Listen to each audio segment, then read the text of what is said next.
Hello, I'm State Representative John Kavanagh, and this is another edition of Kavanagh's Corner, my constituent report. I just found out that Governor Ducey signed into law my bill, which closes a loophole in a law that I passed a year earlier that prohibits municipalities from having all civilian police discipline investigation and review boards. The saga started about 2 years ago when I learned that the city of Phoenix was going to create a police discipline and investigation board composed entirely of civilians. Traditionally, these boards have been all police or predominantly police with some civilians also as members, which, by the way, this mix is consistent with other state boards. The boards that review doctors, chiropractors, cosmetologists, and a plethora of other professions that the state licenses usually are comprised of about 3/4 occupational members, because they know how to judge people. They know what the rules, the procedures are, called being judged by a jury of your peers. But we have a mix of 20-25% perhaps civilian members to have balance and public input. Phoenix, of course, decided to cast that aside and have an entirely civilian investigation and discipline board for their police officers. And to make matters worse, they said, if you ever were a cop, you can't be on the board.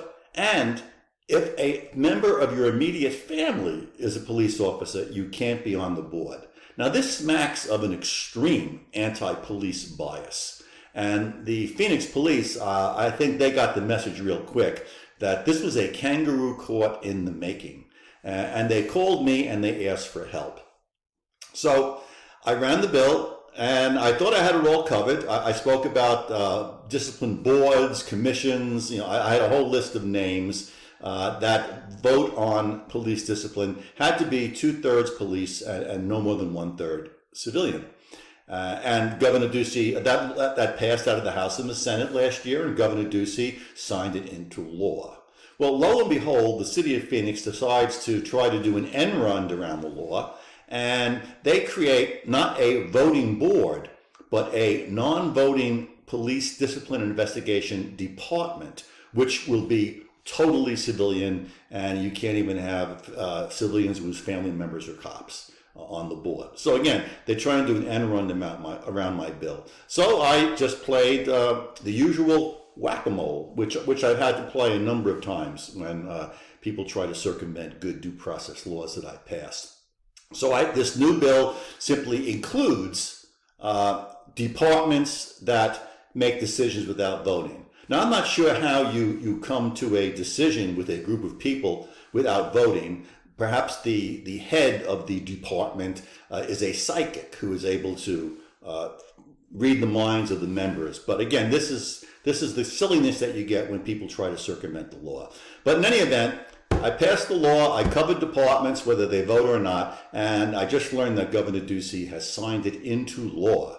So once again, the Phoenix police can do their job knowing that they will not be subjected to a kangaroo court. And this is important because the left is engaged in an all-out assault on our police. They automatically in the media find them guilty, even when video footage shows that the cop was perfectly justified in what he or she did. They wanted to defund them until crime went up and their constituents went crazy, and they backed away from that one really quick. But they're still trying to do kangaroo courts and subject them to unreasonable discipline. And this is one way that we were able to stop this with my law. So again, a happy day for police and a happy day here at Kavanagh's Corner. The governor has signed my bill giving police due process in terms of boards, departments, and what covens or whatever else the left will think of to try to persecute them. Again, I'm State Representative John Kavanagh, and this is another edition of Kavanagh's Corner. Thank you for watching.